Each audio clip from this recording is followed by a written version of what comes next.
Some of my most fond memories as a kid took place in a small work shed in my backyard. I vividly remember the Saturday mornings as I would work away, surrounded by the scent of sawdust and a sea of power tools, taking these ideas that were in my mind and turning them into a reality. I'd create a small little sketch, I'd pass that blueprint off to my dad, and we'd get working.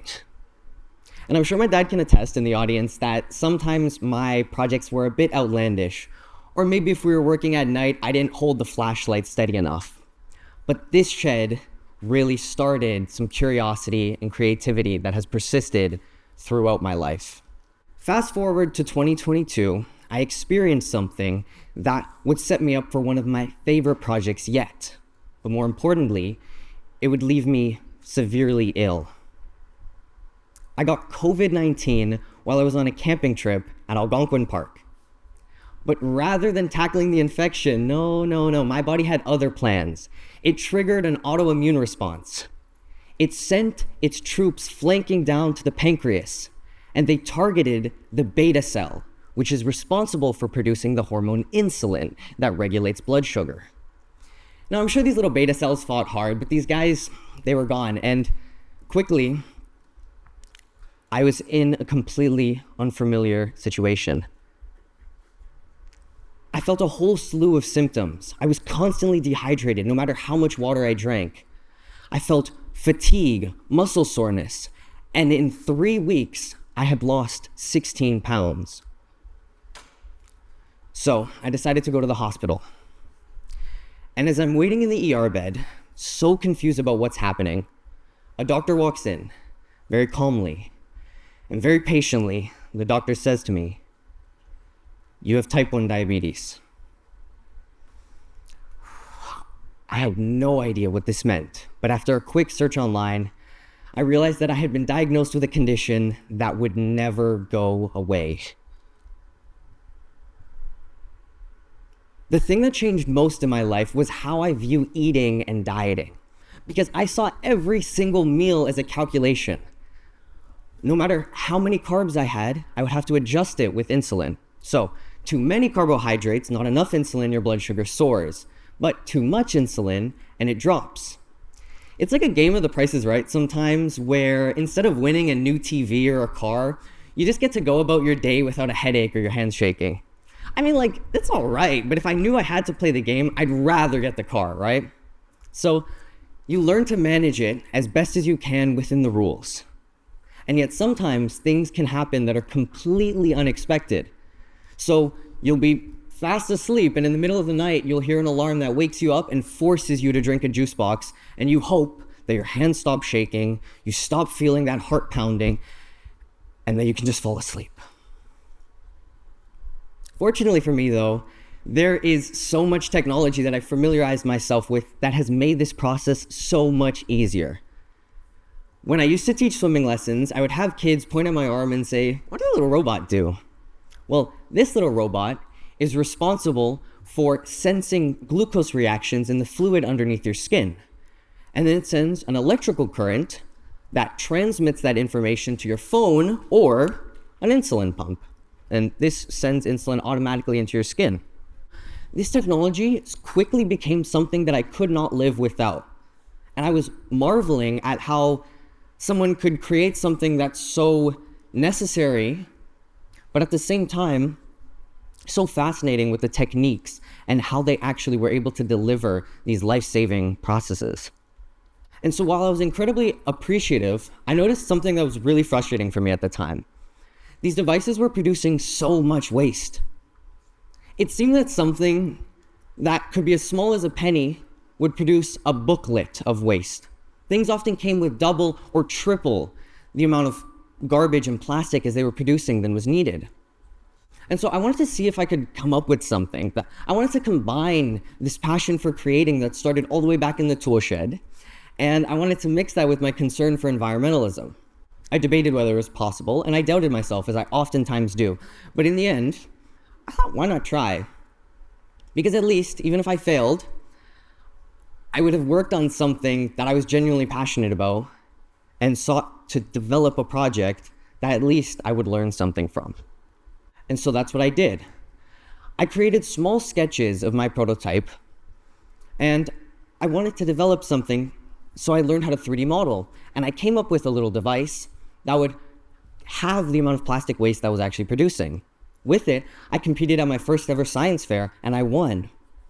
So it really started validating this idea for me that if I just took something that I thought was really frustrating, I wasn't sure if others did, but when I showed the issue and actually presented it in a way that was something that could be solved, I saw that people were also interested in the same way with it that I was.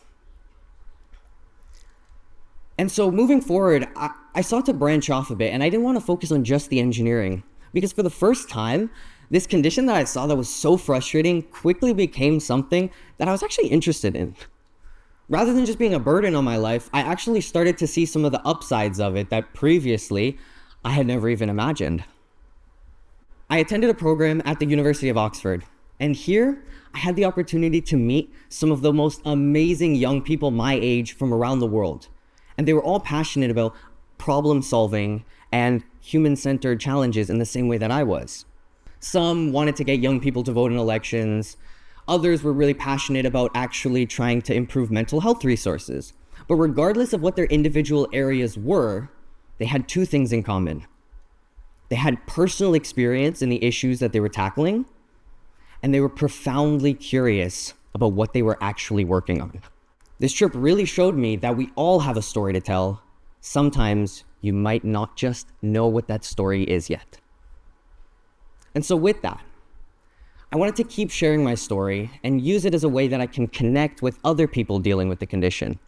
But at the same time, just use it to share and educate people who are curious about it that don't know much. So that's what I did. A bit later, I spoke at Diabetes Day at Toronto's Sick Kids Hospital. And I ushered in a new wave of kiddos who had just gotten diagnosed at the very same hospital where I had gotten my treatment for the past 2 years.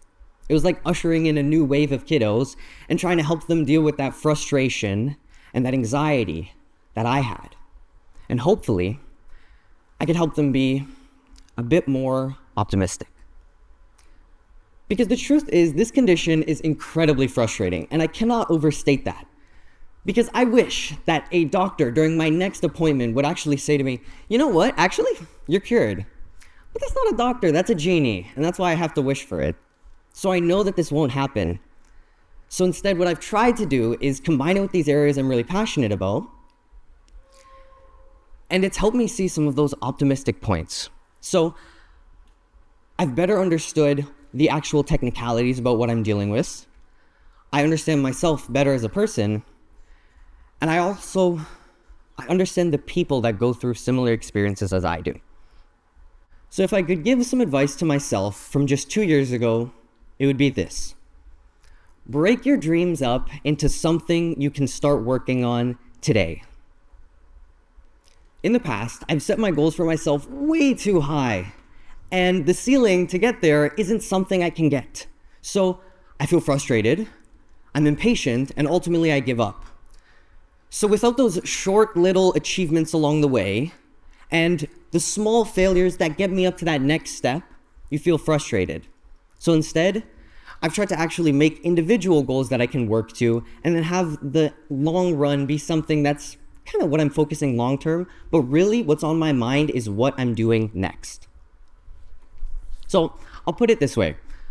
People often say that we should end world hunger.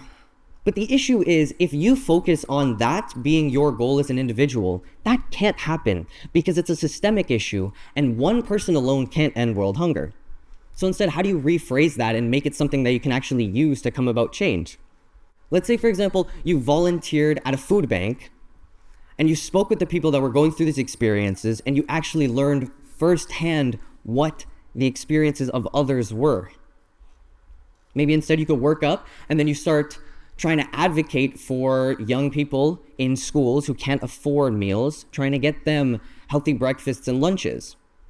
So the issue is still something that's very difficult and important, but it's a lot more achievable than when you just say you want to end world hunger. So regardless of whatever your goal may be, it doesn't have to be as societal changing. It could be something that you personally feel and you want to come about a solution, or you want to change in some way. But regardless, whatever your motivation is, you may not be able to have it solved by tomorrow, but I can almost assure you that you can start working on it today. And so for me, I don't know that I can change the world like they say we should. But why should that be the benchmark for success? If I can improve just a few people's lives today, I think that makes it all worth it. Thank you.